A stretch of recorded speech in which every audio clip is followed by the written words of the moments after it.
You. There's an interview with Trey Azagthoth of Morbid Angel. Hello, Trey. How you doing? All right. In what year did Morbid Angel originally form, and what lineup changes have occurred since? I started the band in '84, and since then, at that time we had Richard Burnell playing second guitar, we had Mike Brown doing vocals and drums, and a guy named Johnny Ortega playing bass. We did the Abomination of Desolation with that lineup, a couple shows where there was like videos that circulated. That lineup was based in Tampa. And then in '86, after Abomination of Desolation was recorded, I decided that I didn't feel that it represented like the material that I was building, and so I departed with everybody except for Richard, and we moved up to North Carolina, got with David Vincent and a drummer he knew named Wayne Hartzell, and from mid '86 to like I guess '88, that was the lineup. We did some shows, small shows. We were in North Carolina for a while, moved to Daytona. We did a few little tapes, Thy Kingdom Come demos with that particular lineup. Cool. And then '88, Wayne decided that he wanted to get married and leave the band, and I called up Pete from Terrorizer, because I was listening to Terrorizer rehearsals, and I thought his drumming was like the best I'd heard for the style that I was into. Oh, yeah. And I wanted to make this band, the best it could be in all areas, speed, heaviness, creativity. So we got him to join the band, and then in '89 we did Altars of Madness, and Richard was still in the band. He played guitar, rhythm, and lead on Altars. And then on Blessed, I decided I wanted to do all the rhythms myself because he was having some trouble with riffing, because I didn't think he really felt it that much. So he just did leads on Blessed. And then when it came to Covenant, I kind of felt that he was just not growing with the rest of us. Richard wasn't. So he, we split from him. I did all the guitars on Covenant. And then for the Covenant tours, we needed a guitar player because it's a two-guitar sound, for live, and I can't do it all live like that. So we got Eric from Ripping Corpse, which was a band managed by our manager, Gunter Ford. And he's a great player. He's got great feeling, real strong technique. So he did the touring with us, and then for Domination, I wanted to have him actually, throw some ideas in, write some songs, and play on Domination rhythms and play leads, to give it, really good two-guitar sound. And so he did that, and then, he's still touring with us and stuff. And that's about it. Cool. What kind of Christian resistance has the band faced, and how did Morbid Angel dominate such resistance? Like at different places you played? Were they fucking picketing you guys? Or, There's been some picketing, but I don't really see that it affected us at all. I mean, I didn't notice that it did. Because I've heard like some bands fucking over in Europe and stuff that some religious organizations might fucking bomb the place before they play there and shit like that. Like bomb threats and stuff like that. That doesn't sound like a Christian thing to do. Yeah, I know. It's kind of fucked. Does Morbid Angel have any plans in sight for creating a home video? Not really. No. Nice to see. I mean, I'm not going to say that we're not, but we don't have plans on the drawing board right now to do it, so. Right. But I'm not going to rule it out. I'm sure Morbid Angel, throughout its career, is going to do, a lot of different things. I have a feeling that it'd sell real good, especially Yeah. to like Covenant of Death members. What have been some of the most frustrating problems that the band has had to overcome on the road and in the studio? Well, probably like everybody else. I mean, like when people get sick, that's a bummer because we don't have a lot of days off. Oh shit. And me personally, like when we play places that are like really hot and, just a lot of moisture everywhere, then my fingers get soft from the sweat, and then I start cutting, my fingers from sliding and from picking. My pinky I use as an anchor, and it's sometimes, well, it's got some cuts right now, not very bad. that's frustrating, because once I start cutting, then I got to go through like a bunch of tours with band-aids on my fingers, because I can't play when the string gets inside the cut and starts cutting when I'm sliding. It doesn't work like that for me. So that's really frustrating. Playing on really small stages is extremely frustrating for me, because I like to have some space. I don't do well in enclosed environments. I just don't, because that's not my style, it's not my game. I'm into having space, because when I play, you know, I'm like in my own world, and I like to have some space to feel, and like to have my territory. Sometimes, I mean, on a smaller level, some of the smaller clubs, they don't have much for like power. The power is like under where it should be. You know, it's like in the red on our meters, and that's kind of a bummer. And the amps don't develop their sound as well. I'd say that's probably about it for touring. In the studio,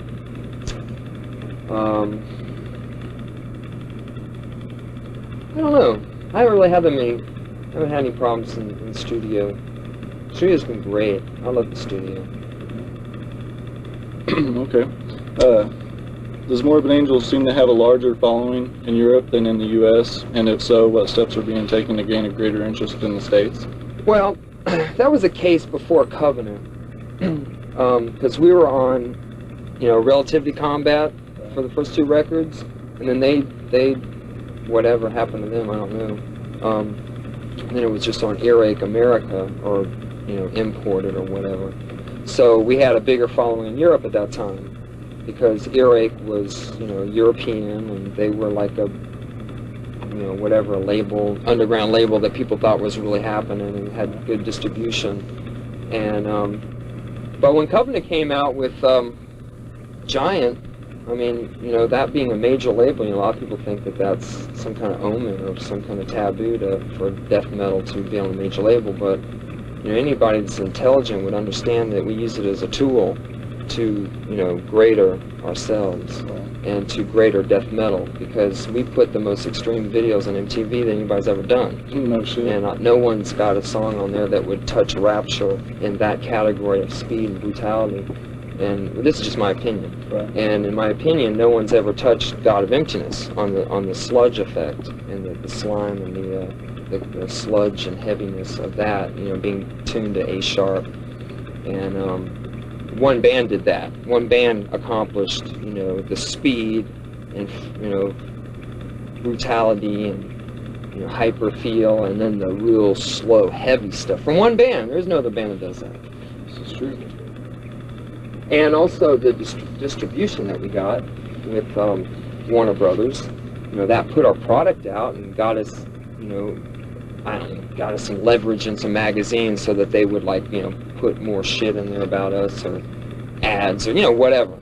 Because before it was always Roadrunner bands. You'd see them in everywhere because, you know, they were America, whichever, Roadrunner, Road Race, I don't know which. They were America, and, you know, we had just this little attempt, you know, on our first two records for any kind of push in the States. And so you'd always see, you know, like Sepultura and whatever, you know, back then, and you never hardly see Morbid Angel. But with Giant, you know, it was just a lot better. So now it's about balance. Now it's pretty much both territories are pretty even, I'd say. That's cool. How does a band come up with such twisted and evil material for it is so complete? Well, I can speak for myself. I mean, I wrote basically all the music I wrote all the music for Blessed and for Covenant. You know, all the music, all the arrangements of the music, 80% of the drum beats, you know, the whole damn thing. You know, it was all finished, ready for vocals and ready for performances. And I wrote, you know, most everything on Abomination and Desolation, and then the songs, you know, from that carried over to Altars. You know, those are still my songs that I wrote the music, arrangements, and the lyrics myself. And then, you know, Domination, I wrote like half of those songs or whatever. Right. And Covenant, actually, I forgot. Covenant, there was one song that David wrote, Lionson, so I had nothing to do with that song. And on Blessed, like Desolate Ways, you know, the acoustic thing, that was Richard's song. I had nothing to do with that either. But as far as me, I mean, shit, my rhythms are just me. They're not inspired from anything but the ancient ones. Fucking Evil. sick, man. They are that. They are a vessel for which they can take shape and substance in. As far as like lyrics, you know, my lyrics are just the ones I wrote in the past. You know, they're just expressions of what I feel about things. And you know, David, he's an artist too, and he expresses himself in his lyrics. And I know what Eric wrote, you know, that was just personal expression. Now, as far as my soloing, that's all Eddie Van Halen and Jimi Hendrix influences. And, you know, those guys had nothing to do with my rhythm, because my rhythms are nothing like their rhythms. Yeah.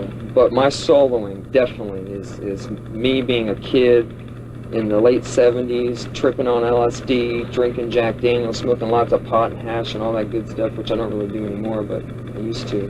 And skipping school and listening to Van Halen 2 and Frank Marino and different things like that, and just feeling it so much before I even played guitar, just feeling it. And that was the kind of playing I liked. It was very soulful playing. It wasn't a whole bunch of technique, even though Eddie Van Halen did revolutionize guitar officially when he brought out his first couple records. So that was technique, but it was still ruled by feeling. And that's the way I play.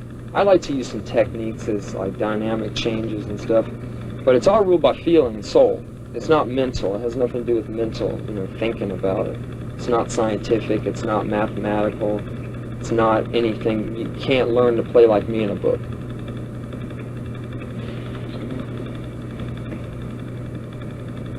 How many hours a day and like days a week does a band practice? It depends. If we're going to do a record, we practice pretty much every day. Before a tour, we practice, you know, pretty much every day, and I'd say like, you know, 4 or 5 hours or something as a group together. You know, I mean, not constantly taking breaks or whatever, but, you know, I practice a lot by myself. You know, everybody does. You know, we all practice on our own as well. And like you know, when I'm at home, I practice on my picking techniques and my soloing, and then, you know, when we're as a band playing, we just go through the songs, you know, and sharpen that. Right. Cool. What was the sickest act witnessed in the Morbid Angel Pit? I don't know, to be honest. I don't pay attention. I mean, I have this problem to where I can only fully focus my attention on one thing at a time, and as far as my playing. Right. So when I'm playing, I'm into my playing, and I'm not into, you know, I'm hoping everybody's having a good time, and you know, which you know, part of what it's all about. But Yeah. as far as myself, you know, for me to play my best, you know, if people want to pay and, you know, see our band and see us, you know, playing with conviction and feeling, well, that's the way that I do it, because I'm not a socialite. I'm not a rock star. I'm not there like trying to smile at people and shit while I do my leads. You know, that's not me. I'm just all in myself. I'm a very introverted person. Cool. What led to the departure of guitarist Richard Brunel? Well, he just didn't feel the rhythms. He didn't feel what I was creating. And as I kept growing and progressing, he was, you know, slow at that. He just had a different road he was wanting to take for musically, or? Yeah, I guess so. I don't know. You'd have to ask him. I just know that the bottom line is that he had trouble playing songs like Rebel Lands and, you know, these more intricate songs. And I'm, you know, I do this for myself, this band. Everything I do for this band is totally for myself, which to me is true art. You know, you create for yourself and you share with other people. You don't create for them. Right. You don't fucking check the scene and figure out what's buying and selling and do that. You do what you feel. That's what I do. And I did not feel that he was representing my art with his rhythm playing. And I mean, there's not many people that can, you know, play these rhythms, because it's not just a savage technique, but it's also a lot of feeling. You got to feel it. It's not mechanical. You can't learn to play our songs from a teacher or from a book, you know, like you could a lot of other bands. You know, it's just so soulful. It's very soulful. A lot of it's atonal. It's not even, doesn't even make sense on paper, but it's all about feeling. How was it possible to select Eric Rutan from other Rutan. from other guitars to delicately fill the spot in the band? Well, part of it was because his band and himself, he was managed by the same manager that was managing us, and but he had skill. He has skill. I mean, his skill is great. He's just a kind of person that's deep. You know, he's really soulful in his playing. He feels stuff. He's not fronting. He doesn't have some weird attitude. You know, he's just an artist like the rest of us, and he's very serious about his playing, and you know, he works really hard at it. He's not a slacker, and he's very creative. You know, and his playing has a lot of feeling, which I think is phenomenal. Cool. How long have you been interested in martial arts, and what styles do you study? Well, I've been interested in martial arts all my life. When I was younger, I took some karate and judo. Lately, I've been like more studying Wing Chun and Jeet Kune Do concepts, you know, Bruce Lee style, Right. which is just basically anything goes. You know, I'm not really into the purity of the art. I'm into, you know, whatever feels right, whatever my body can perform, whatever's effective. Which, I mean, I'm not a fighter. I don't want to fight, but I love it. And it's all about, you know, it's about like self-discipline, strength, inner strength, focus, and, you know, self-defense, you know, I guess. Cool. What is Morbid Angel's plan for the immediate future and long term? Well, we're doing touring. You know, after this tour, we're going to Australia for like a week and a half. Then we're going to go down to Brazil and Chile and Argentina, and then sometime after that go to Europe for like some festivals or something. Great. And hopefully, you know, we're thinking about getting a new record out by the beginning of next year, you know, actually finished in the stores. I heard a rumor that you might be writing lyrics for the next album. Well, I've been thinking about, you know, I had some new things to express. You know, we'll just see how it goes, because, you know, David writes really great lyrics. Yes, he does. And he sings, and that makes a lot of sense, you know, if he's going to sing for him to write his own lyrics. But, you know, I had a few ideas, so I'm just going to see how it goes. But I'm definitely, my priority is the music, so, you know, that's where I'm going to be focusing mostly on, is getting the music, you know, contributing to the whole, you know, my part, and solos, and trying to keep riffs, you know, different than, you know, other things I've done, and, you know, keep ahead, you know, on stuff. Cool. Shoot, thanks for the interview, Trey. Any final comments or words of wisdom for the fucking diehards that are out there in Morbidville? I would say for people to stretch their abilities, stretch their minds, grow, find out who they are, and don't be sheep, you know, don't be followers, be leaders, lead themselves, be responsible for their actions, you know, think, you know, use the mind, because everyone has a mind, and it's like, I guess what I'm going to say could go on forever. I'll try and trim it, because there's a lot to it. It's basically create your own reality, create your own environment, create it, choose it, make it empower you, you know. Separate yourself from negative things. Choose what is positive, negative for yourself. Because everybody's list is different, I think. Most people's lists are different. We're not clones. We have different likes and dislikes and interests. Find out what is a natural ability that a person has. You know, find out your natural ability, your natural likes, things that passionately stir you up emotionally. And go after that, because that's a lot easier to accomplish something that you're passionately involved with, as opposed to mechanically trying to do something, you know? And strive to be the best. Cool. That's the bottom line. Make your own choices, man. Believe in yourself, you know? If you're gonna fucking be a, you know, Satanist or whatever, choose it for yourself. Make sure it fits you. Make sure that it's your right thing. Because to me, all religion, it serves man. It's man-made. It's man trying to make a guideline to spiritual evolvement. And people have different ideas about what is, you know, the gods, or what are the powers, or what are the rituals, or what are the techniques. You know, there's all these different books, there's different religions. You know, in Christianity alone, there's a lot of different people that all, you know, have different ideas about what is the path to heaven, or whatever, you know, or what are the little guidelines. Life is a game. Be a master of the game, you know, and play your game.